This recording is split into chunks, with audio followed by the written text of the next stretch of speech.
Good afternoon, everyone. My name is Lillian Ansley, and I am one of the founding members of the Olmsted Arts organization.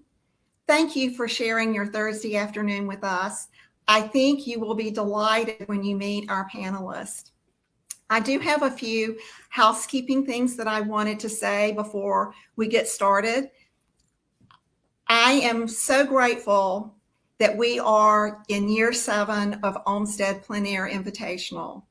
If not for the generous support, the patronage, and the art collectors over the last 7 years, we would not be sitting here talking together.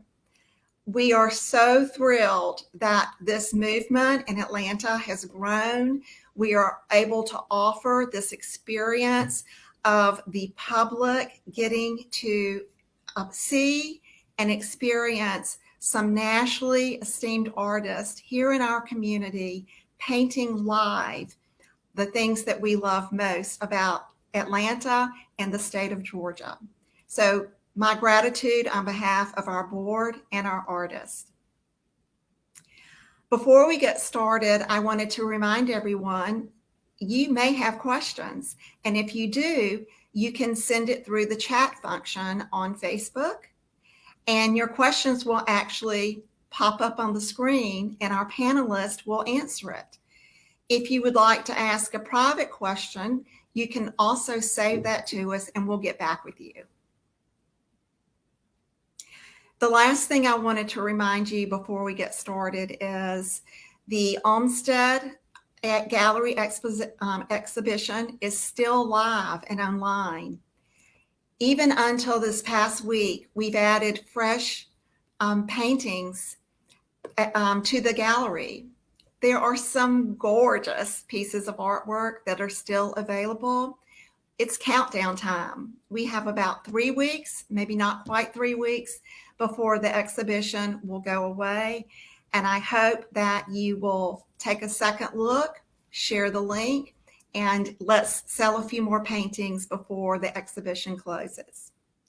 So let's get started. We are absolutely thrilled with the leader of the panel discussion today.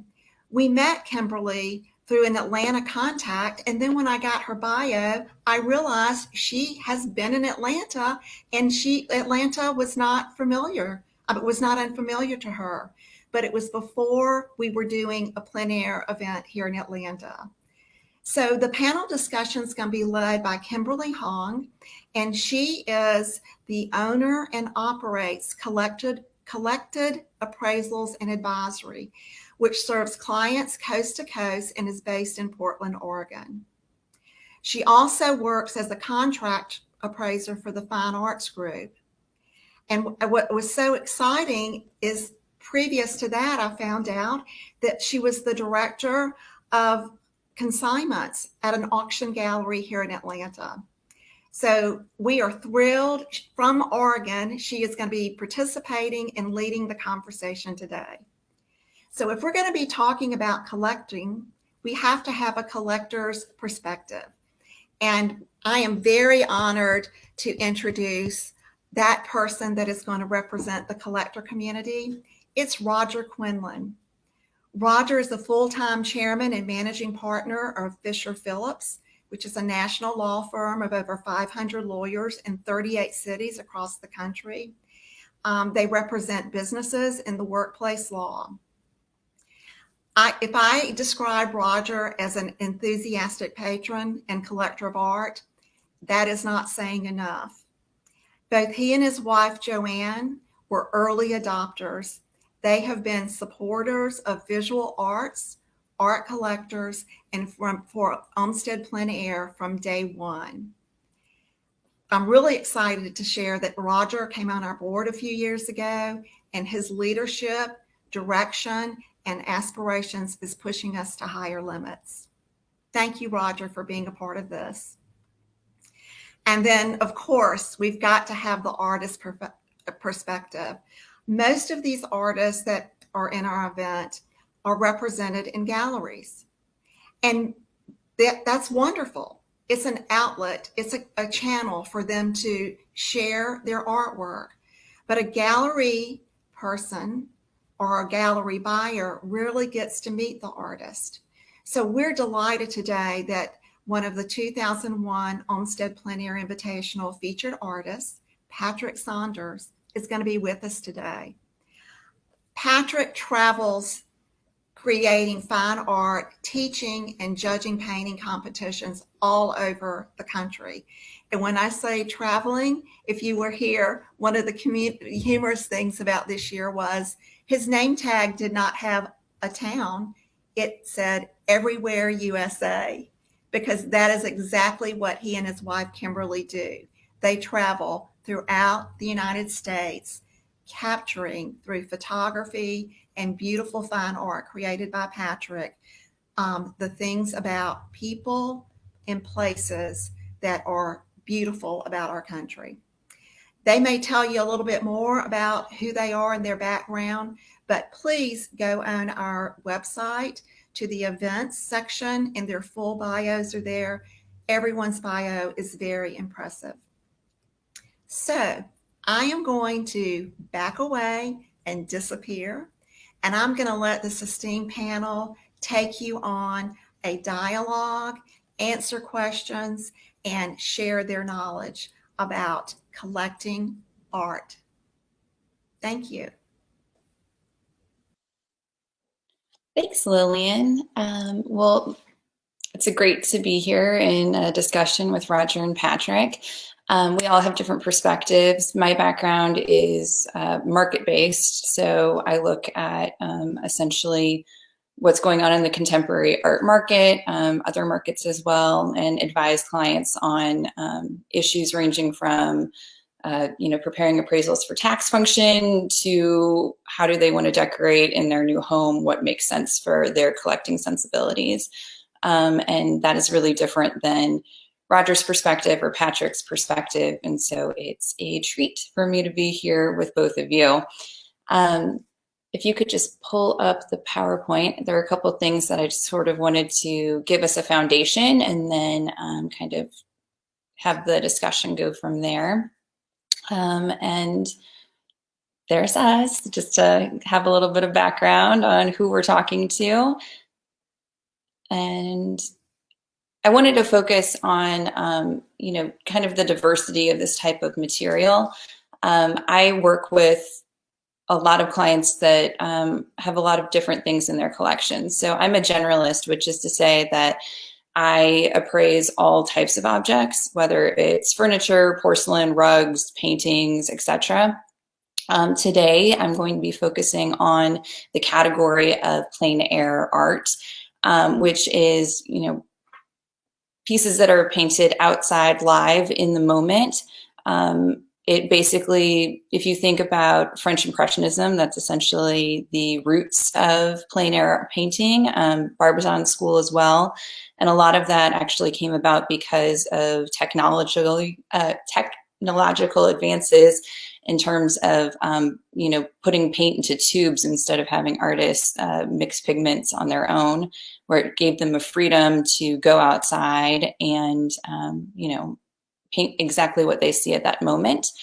A lot of what we see with plein air art is based off of those atmospheric, fleeting qualities. And so you'll see a lot of things like landscapes, but also, things that are done at very particular sites, whether it's in someone's home as an interior or a portrait piece, so a very wide range of materials. And these pieces that I'm showing right now are actually Olmsted plein air artists, and these are works that are available right now as well. Next slide, thanks. So my background, when I think back on things, is really based off of firsthand experiences that I had with artists as a child. And it really made me feel connected and inclusive in the art world. I know that the art world as a whole can be a little opaque, and it can be a little intimidating for people who are outside of it. And my hope today is to break down some of those, layers. And So sorry, you can hear my dog barking in the background, hopefully not. And go from there.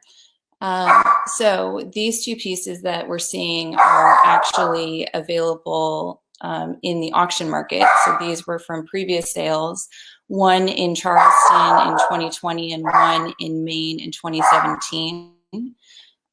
Essentially, my point here is to say that the pieces that we just saw are available in the primary market, which is to say, the retail marketplace. You could buy them from Olmsted Arts right now. You could buy them from galleries that these artists are represented at.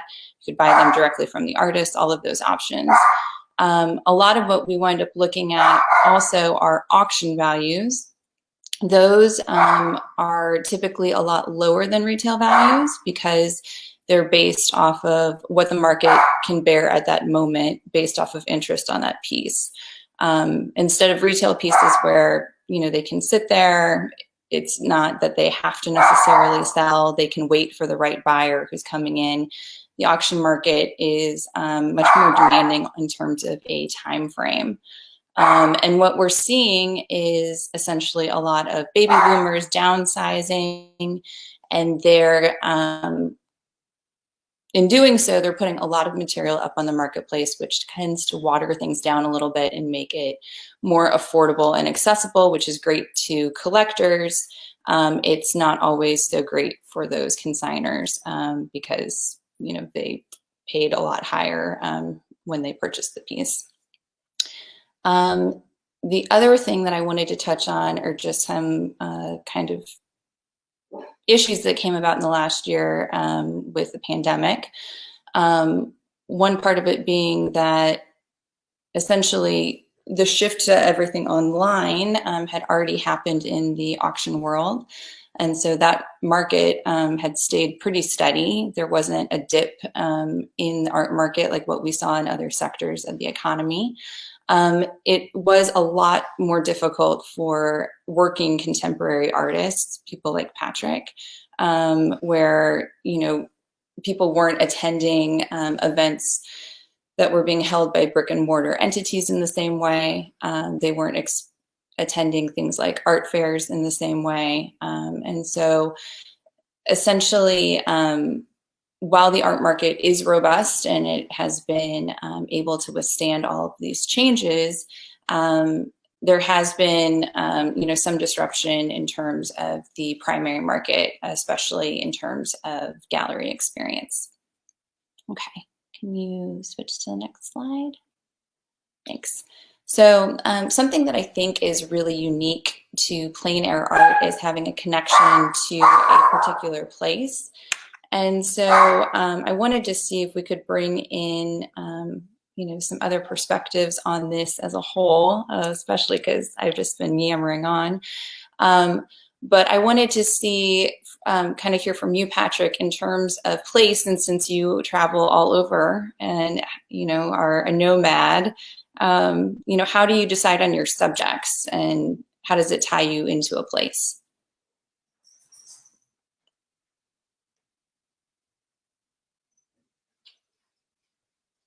Okay, got it. I find that I never want for subject matter since my wife and I hit the road. We actually sold our home in 2015 and bought an Airstream travel trailer, and we've been traveling the country nonstop ever since. Myself painting and she takes photographs. Before that, we lived in Kansas City and New York City and San Francisco, all places that have a lot of subject matter, but you can get caught into a rut when you're in the same location constantly. So you find yourself painting similar subject matter or thematic paintings. I've found that since we traveled, we've been able to experience things that we never even imagined we would find an attachment to. So as we go from town to city, we find things that we didn't know existed, and we find meaning in them. So most of my time is spent looking. So when I go to a plein air event, I won't paint the first day or two. I will travel around, look at what I find interesting, not necessarily those iconic scenes that are considered to represent cities or towns or national parks, whatever, I will look for things that speak to me, things that jump out at me. Sometimes it's brand new to me, but oftentimes I will see things that remind me of other situations in my life. When I was a child, my parents would take us on long camping trips throughout the country. So I see things that bring back memories, and I have to have an attachment to everything I paint. I don't paint anything just because I think someone else might be interested in purchasing it. I am not thinking about the collector when I choose my subjects. Yes, that's important to me, but I feel that if I find a subject that connects with me and I can express that connection in my painting, then that will come across to the collector that it's right for. So I'm really looking for that emotional attachment, and without an emotional attachment to the subject, and it doesn't have to be anything incredibly deep. It could be that I just loved the way the light cascaded across that scene, and that spoke to me. I find myself drawn to it. I find myself connected to it enough that I put my heart and soul into it. And then if I do my job correctly, I'm not just capturing a pretty scene, I am capturing my experience with that subject matter. And that's what I want the collector to see. I want them to share that experience with me. And oftentimes they do, depending on where I am at on location. Many collectors or just passersby who are not collectors at that point will come across me working, and we'll have a conversation, and they'll get involved. And that is another big advantage with plein air. I'm actually able to connect with the public and share what I'm doing in real time. That makes a lot of sense. Roger, can you weigh in on that in terms of when you're collecting a piece, is it because it sparks something in you emotionally? Are you buying for subject matter, or what inspires you in terms of your purchase? Well, so Joanna and I, what we've collected is in terms of subject matter, it is all over the place. So I know that we are not being driven by subject matter for sure. We are being driven by something that what we're seeing inspires in us to feel. And so out in the field with the artist, which I certainly agree with Patrick, is the great advantage of the plein air movement to collectors as well as to artists. When you're really there, really experiencing what the artist is seeing and experiencing, and feeling free to look over the shoulder of the artist and to ask questions and to engage with them during the creative process, that's what really engages us with a piece. I'm not saying we haven't bought pieces that were already done before we arrived. Of course we have. But there is something really special about coming up on an artist in the field. And many times in a plein air event, these things are announced in advance. So you might know that Patrick is doing a demo in downtown Decatur, for instance. And so you show up knowing he will be there, and you get engaged in that. And we've bought a number of pieces through the years because we watched them being created. That makes sense. Well, and I guess it must be a sort of emotional connection also, not just to the art, but to the artist, where then it touched Patrick. So Patrick created the piece there, and then you saw it, it felt special to you. It touched something inside of you. And so just creates this type of bond that wouldn't be created otherwise. It absolutely does. I mean, we can go on and on, Joanna and I, talking about what's great about the plein air movement, but there is no doubt it's the personal connection with the artists, the fact that they were so receptive to engaging in dialogue, even when they're doing their work. And then, of course, at all the shows and all the events and everything that goes on during a great plein air week. That is just the special thing about this whole movement. Patrick, do you find it distracting at all, working with collectors and the public while you're doing your work? I mean, it must be like playing the piano and singing at the same time. I can't even imagine. Not in the least bit. Actually, I prefer it. I have a background as a teacher. About 20 years ago, I started teaching at my alma mater. And so I got used to talking while I did demonstration paintings, and that's continued for the past 20 years. So I have practice with it. So it actually helps me because I learn new things about the subject. A great example of that, I was in Hobe Sound, Florida, and I was painting. There was a banyan tree that I just thought was gorgeous. So I sat down to paint it, and one by one, people in the neighborhood came out to tell me their personal stories about that tree, all the way from their childhood. And we're talking about people who were in their 40s and 50s coming out and telling me how they had a swing on that tree, 40 years ago, or that was their fort. And so that builds a connection for me that I wouldn't have ordinarily. So those conversations add to the art. And I am especially interested when children show up. Oftentimes they're with their parents, sometimes they're alone. And as I was growing up, we had Bob Ross. That was about it that I could watch on TV. Very formulaic. So I understood how he did it. But most art seems sort of magical because you either had talent or you didn't. That's the way we were raised. And part of my goal is to let people know that, no, this is hard work. There's a method to it. There's an approach. And especially with children, to show them how it's done, you can watch the light go on in their eyes, how exciting it is for them to realize that this is accessible. And that is a goal for us as artists. We want to make people know that our work is accessible, that they can connect to it. It's not magic. It's something that is created through this connection with the landscape. And oftentimes I'll even let children make some marks on the painting, and that they just go ballistic. It's a wonderful experience for them too, to be a part of it. And then they can come to the final show and point to that painting and say, I painted on that. And that's a really wonderful thing. Yeah, I think accessibility is a really strong point. And I think a lot of times when I was talking about how the art market is seemingly opaque sometimes, I think people see it as something's out of their reach, that it's, not something that they're comfortable with. And so, it's a lot easier just to get in a car, go to Home Goods or buy something off of art.com and feel comfortable in that decision. But as someone in the market, it always, just breaks my heart a little bit, because I feel like they're missing out on a range of opportunities that are available to them and would also serve their community well. Help foster the art market, grow a sense of culture and appreciation for beauty and craftsmanship. And it's, I think, much more accessible than what people think. Do you all have takes on that? Yeah, I mean, I'm happy to take on that one. The accessibility was probably the biggest surprise to me when we first got involved in this.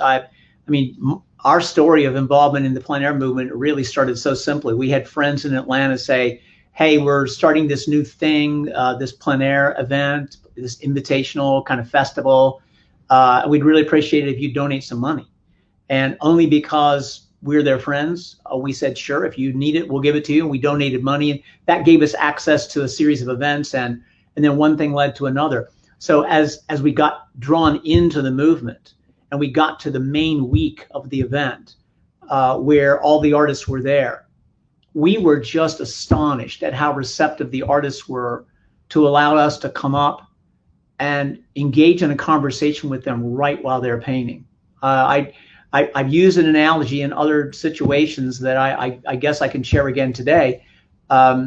Imagine going to a PGA golf tournament, and you pay your ticket and you get onto the grounds and you're watching the greatest artists, the greatest golfers in the country doing their thing out on the golf course.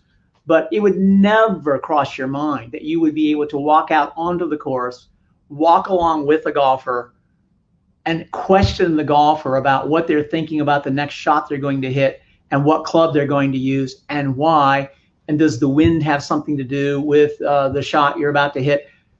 And yet, in the plein air movement, it's exactly the analogy. You've got the best artists in the country who are on a tour around the country, and you have access. You get to walk up and say to a Patrick, that's interesting. I would never have thought of that shadow being blue, and yet you've painted that blue. What are you thinking when you do that? It's just, it's truly unbelievable. If somebody hasn't experienced it, you just wouldn't believe it could be true. Such like a contrast. Oh, go ahead. I can add to that too, the importance of collectors and anyone watching us while we paint. Artists are very temperamental, and we're we're quite self-deprecating. We're constantly judging our own work. And when you're working in the studio, you're doing it alone. Or when I used to own a home and have my studio in my home, I had my 2 dogs and 4 cats staring at me all day. They didn't tell me how they felt about my paintings. And so I go inward and I start to critique them and maybe over critique them. So when someone walks up to me on the street and they are going to give me a critique, I'm not going to solicit it. They're just going to tell me. That is motivating. You know, I might be struggling. I have a painting that I'm not sure of, and they'll walk up and say, "Wow, I really love what you did here." That changes my whole perspective in real time in a positive way. Sometimes they'll walk up and say, "I don't understand what this is right here," and then I can think about that. So the back and forth between the collectors, the viewers, and the artists is really a way to get us out of that sometimes negative inward thinking where we're overthinking our art. I think it's very much on point in terms of that critical voice that all of us have. And I think it happens in all of the sectors, right? Where it's the artist is critical of their own work and they're wanting feedback. Also, I think people who are interested in collecting are worried that they're doing it wrong or that they don't understand a piece or they shouldn't be interacting with you as the artist. And so it seems like really as a genre, it's a category that encourages relationship building and vulnerability and access, which I think are all amazing things. I know that a lot of times I come across people, I do a lot of work with modern and contemporary art, and a lot of people say like, "Oh, I don't get it." You know, they're not into the abstract pieces that I necessarily am, which I completely understand. They're interesting to me because I am an art history nerd and I like seeing the progression and I love all the theory. I think what's so wonderful about plein air art is because you're painting different representational images of things that people know. So I know some of the slide images. I lived in Atlanta for over a decade. I can look at certain locations, like there was a painting of Smith's old bar, and I spent a large portion of my 20s in that bar.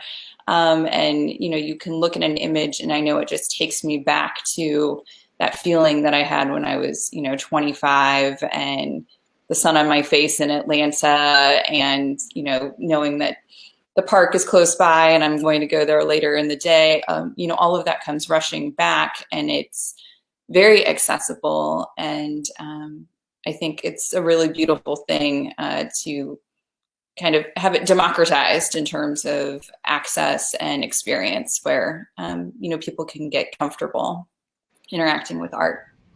Well, Kimberly, you used the word a while back, relationships. So you were talking about access, and then you mentioned relationships. That's the richest part of this experience as time has gone by. So that first year, we didn't know what we were doing. We showed up and we were amazed at what we were seeing, and we bought a piece or two. But going back the next year and the next year allowed us to see the same people, the same artists, and the same patrons, same collectors. And so this community just evolved for us, which includes these famous, outstanding artists from around the country and world. So now, when I walk into the first of the week's events and I see Patrick there, I walk over to Patrick and we're just like, wow, dude, we're just catching up from where we were a year ago. And that's true for us with probably 20 artists. And so we now consider some of these artists to be really, truly friends that we're following all year long. We're in touch with them on social media. It's really, really relationship building. And of course, that just fuels our interest in following them more and buying their art. So when the pandemic hit, Joanna and I were very aware that our poor artist friends were being knocked out of their primary avenue for selling art. And because we were canceling vacations and not spending money on other things, like a lot of people, we were very intentional in saying, hey, it's important we continue to support this because these are real people who really make their livelihoods doing this. And so we probably accelerated our buying during the pandemic more than before because we really were interested in the human beings behind the paintings.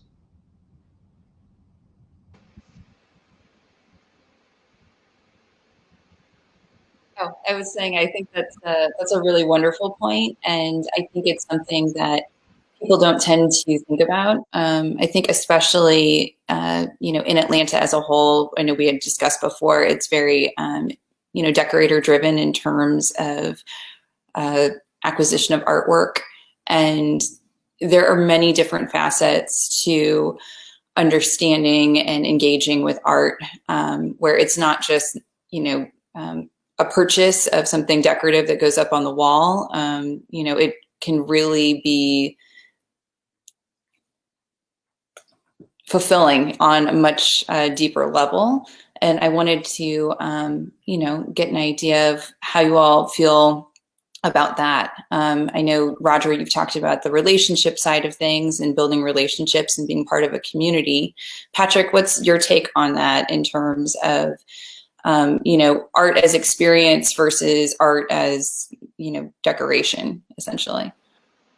I do understand that a lot of people buy art based on the room it's going to hang in. But I feel like that's a mistake because your tastes in decoration will change, but your experiences will stay with you for a lifetime. So you really should be choosing the art on how it makes you feel, the memories that it conjures up for you, the way it enhances your day. It's a piece that you want to look at head on, not necessarily one that is just a touch of color in the room that you look at out of the corner of your eye.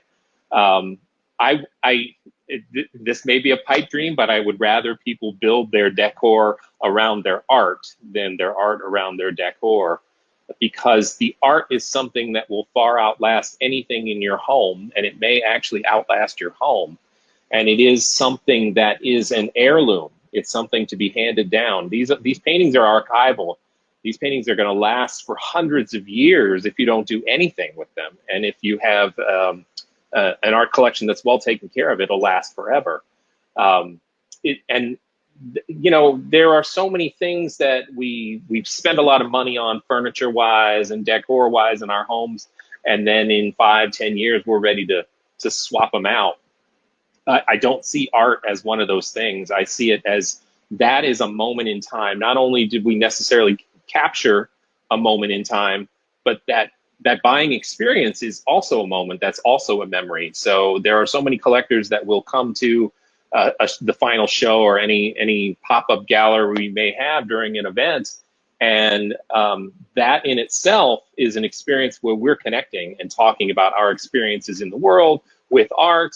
And I hope that painting brings to mind that experience, that buying experience, or even that conversational experience that they have with all of the artists at that event. Carl Olson asked a question about how can we make art buying less intimidating. And I think that's on us as the artists to welcome people to come and talk to us about our art without the expectation that we are being salesy.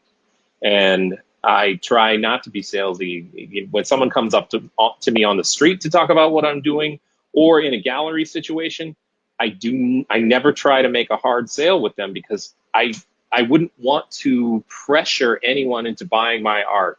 I want a person to buy my art because it means something to them, and it's something that they feel that they can live with for the rest of their lives. So it's not about decoration. It is about an experience.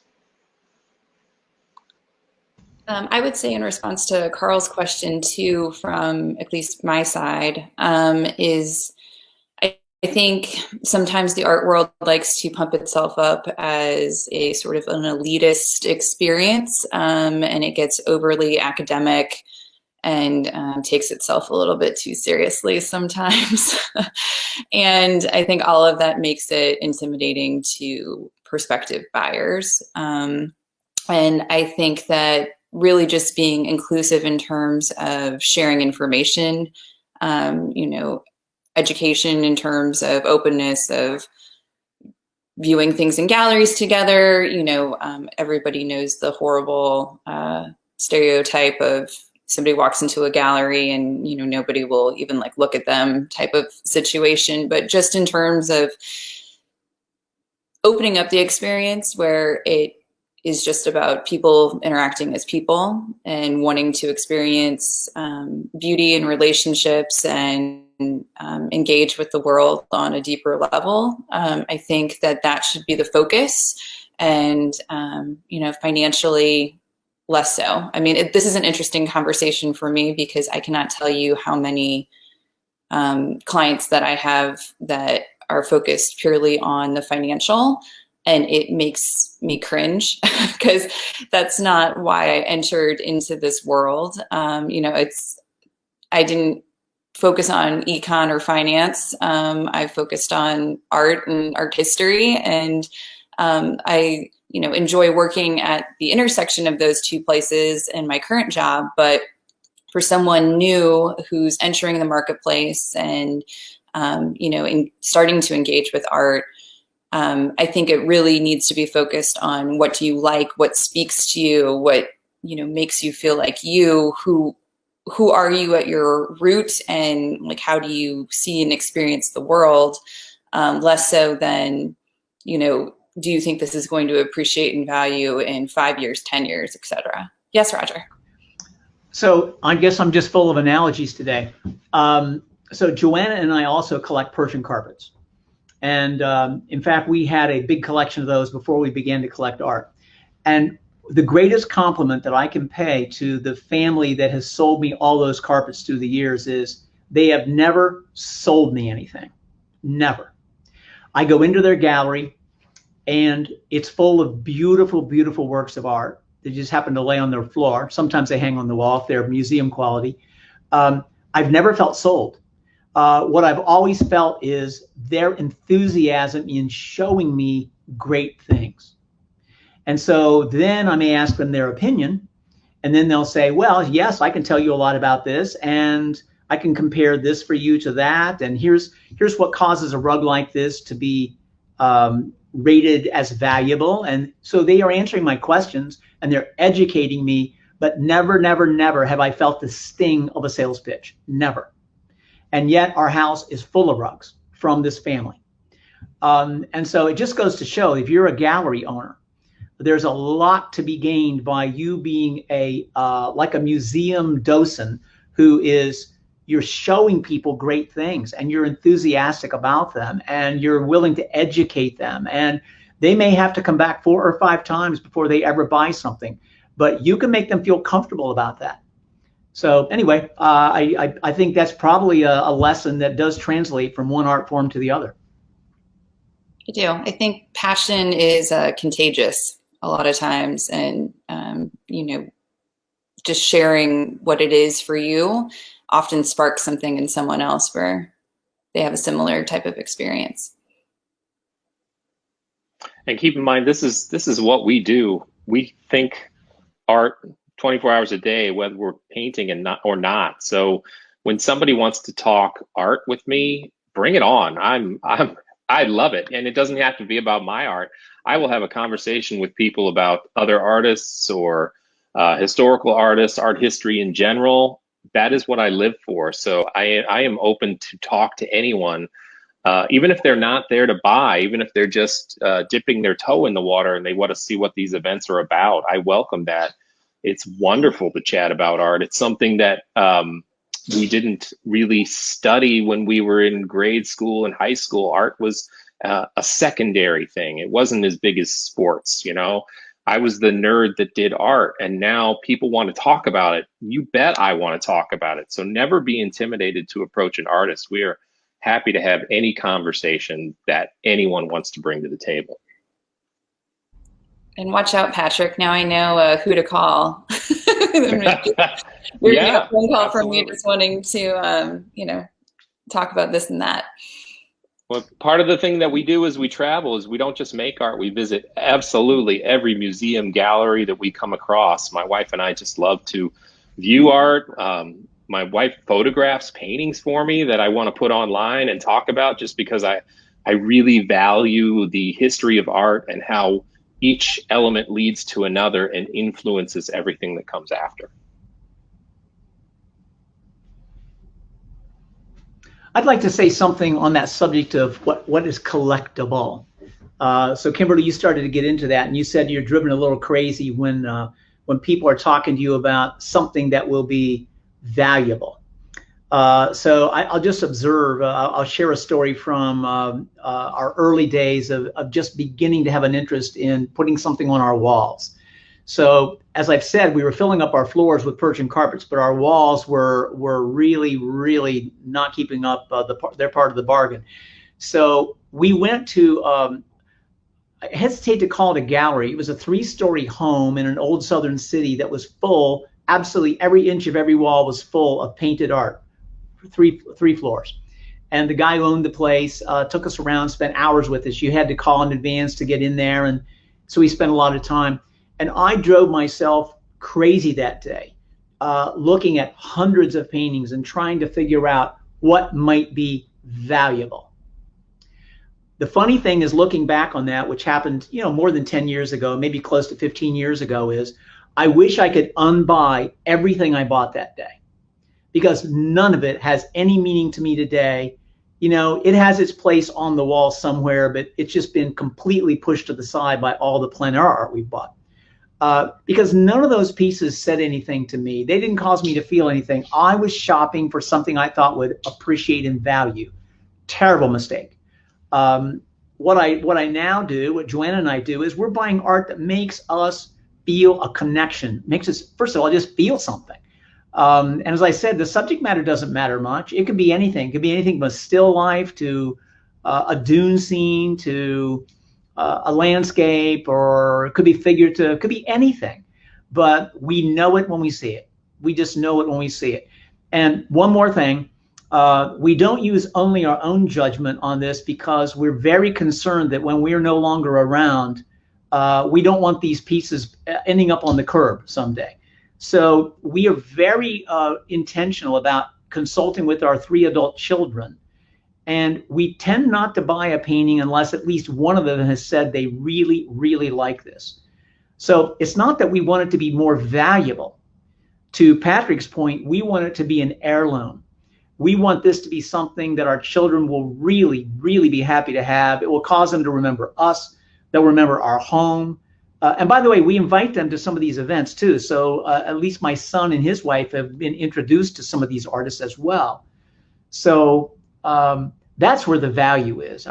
For us, at least, it's not in hoping that this will appreciate 30% over the next 3 years. No, I fully appreciate that. And I think that people don't think about the experience. I mean, I can just picture how uncomfortable you felt and how stressed out spending time where, it should be an enjoyable, wonderful, memorable experience, not something that, is full of pressure and anxiety and, kind of this soulless, I just need something to put on my wall. You'll hear from every advisor, buy what you love. And I think people take that for granted, that there's a lot of options out there of things that will really, really touch your soul, and things that, can connect you to other people. I know that, so I'm the one who collects things in our household. My husband's a bit of a minimalist, and I was so touched that actually for our first wedding anniversary, the paper one, he bought a print by an artist that I had mentioned I really liked, who was represented by a gallery that I worked at when I was in college. So it was this very early art experience for me. I remember spending a lot of time staring at her work, and he gave it to me as a gift, saying like, this is the beginning of us collecting these things together, where it's about the experience. It's about us getting to know each other. I felt really seen, that he knew that he had paid attention and knew that this, really pulled at my heartstrings. And that's, I think, the great thing about plein air art is it's an enjoyable, memorable, once in a lifetime kind of experience. And how do you put a price or a value on that? And how, of course, if you see a piece that really speaks to your soul, you're not going to turn around in 5 years, 10 years and wonder, why is it hanging up on my wall?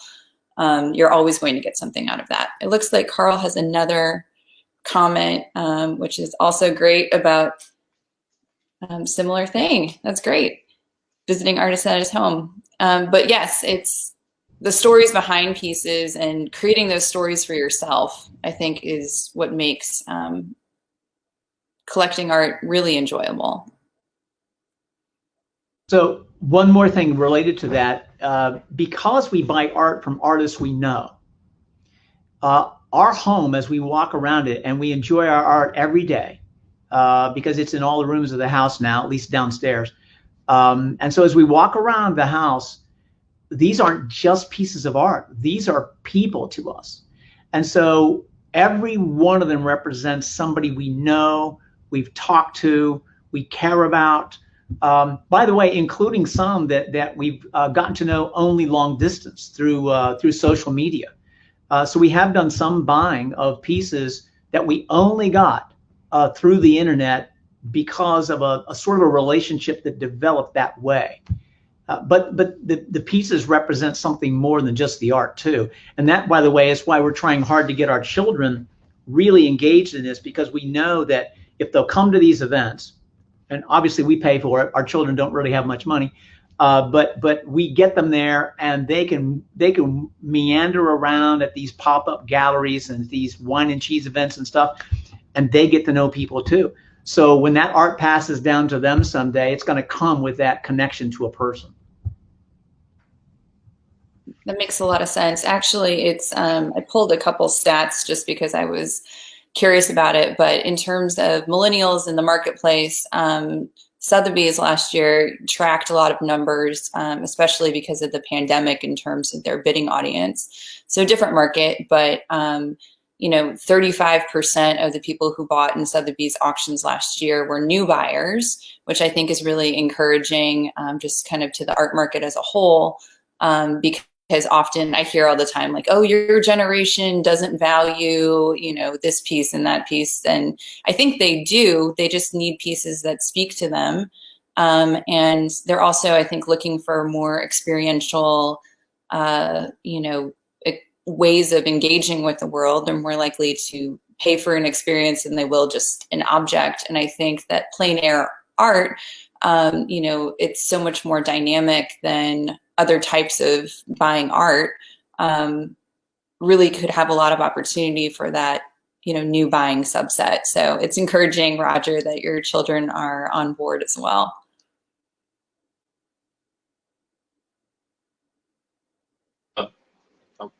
Yeah, Roger talked a little bit about buying art online from artists that he hasn't met. I think that is a direct result of plein air. I think that we've had such a great experience connecting directly with art buyers and art lovers in the plein air sense, that has permeated into the social media sphere. So when we travel and we post sometimes photos of me working or new artwork, that is a conversation starter. So this actually goes back to what Carl Olson was saying. How do we make it less intimidating? Start your conversations with artists online. Your first point of contact does not have to be in person.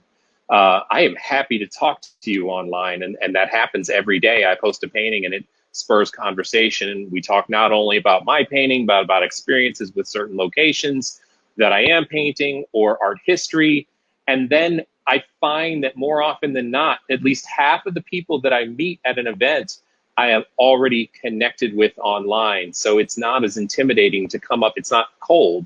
Hey, they introduce themselves that I'm painting. They come up and say, hey, I'm such and such, and they might have a different handle on Instagram than their name, but I'm such and such on Instagram, and I saw your painting, and we had this great conversation. And right away, there's this connection, and then we can talk, and everybody feels comfortable.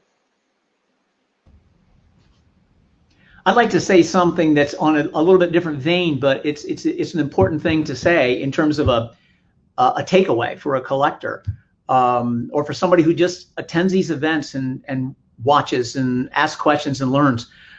I just want to say that before I got involved in following the plein air movement, I was not seeing the world. I just wasn't seeing it. And it was only after talking to artists and asking a question like, wow, why is that shadow in your painting blue? And the artist might say, well, what color do you think that shadow is? And all I'm thinking is, I think shadows are gray, aren't they?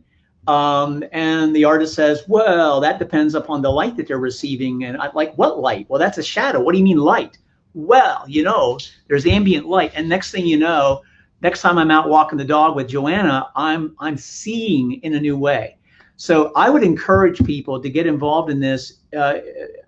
In addition to every other reason we're talking about, learn to enjoy the world through a new set of eyes. I guarantee that if you'll get engaged in this and talk to artists and pay attention to art, you will see differently. I absolutely love that. And it's very, very true.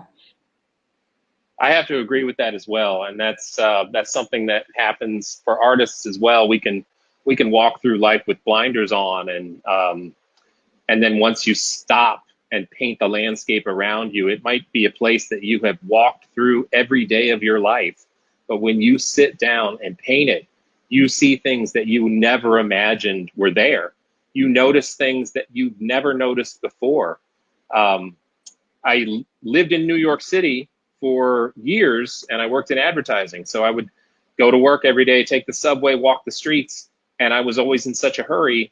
I didn't appreciate all of these great things that were happening. Now, when I go back to New York and I paint, I see things that I didn't notice that I walk past every day. So, not just for collectors, but for painters too, we really focus on what is reality versus that sense of shorthand that we get for our collected memories as we walk through the world. We take note of things, but it's just peripheral. Suddenly I'm viewing the texture on the side of a building and the peeling paint that I didn't even notice was there. And there's a beauty to it that I never imagined before until I really focused on it. Well, it looks like we are in the last couple minutes, so I'm wondering if maybe we should open things up for questions, or if there's any kind of closing remarks that anybody would want to make in terms of things that we haven't touched on. But I do think, just to piggyback off of what you both said, it's really a way of enriching your life and enriching your life on a daily basis through very seemingly mundane things that have endless possibilities in how we view and experience the world. And, it's who doesn't want to have that sense of wonder and excitement about the world around them? I mean, it's priceless, absolutely priceless. So just to open up, I know people have been typing in comments and questions into the platform, which we appreciate, but any other questions, comments? If not, then I will close up and chime in, panelists. I would be remiss if I didn't share that the excitement that you are seeing from Patrick and for Roger and from Kim is not just for the person who can strike a big check.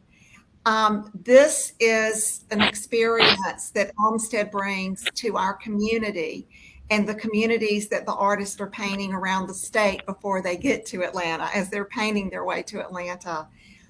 All the public has to do is show up. There is no expectation that you buy. We only want you to buy when there's a connection.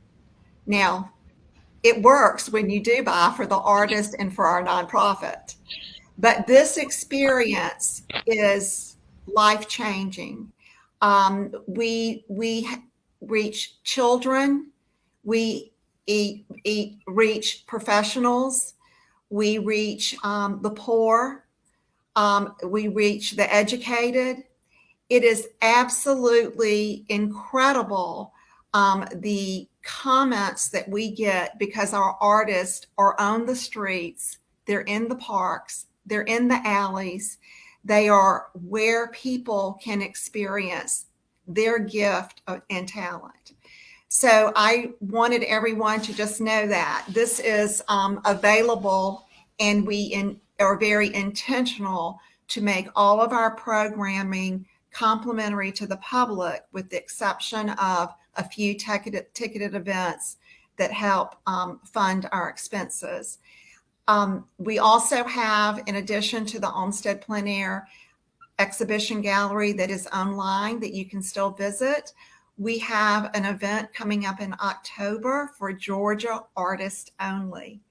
And this year, our third year, Georgia Color will take place on St. Simon's Island, Georgia, and artists will be painting the coast. And that's the last weekend in October. So if you have not had a taste of this energy and this almost indescribable experience, mark your calendar and come visit. There will be 40 artists on the coast, and it is something to behold. Patrick, I did see a question pop up for you.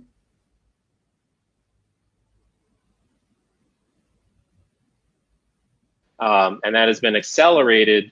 That's already happening, and it's been accelerated somewhat by the pandemic. Less opportunities for us to be out on location during the pandemic when it was dangerous. So many events were allowing us to paint from photographs. And I find that for myself, that's something that I've done over the years. Not only am I painting on location, but I have a professional photographer with me and my wife, and she's capturing things that I might not be able to paint at that time that I can then take back to the studio. But I do see more and more events developing where you not only will paint on location, but you will either present studio work, or we will often have events where our artists will paint indoors as a demonstration in a more studio-like environment. And that can be a matter of a couple hours. It could be a whole afternoon. So I do see the hybrid developing out of this.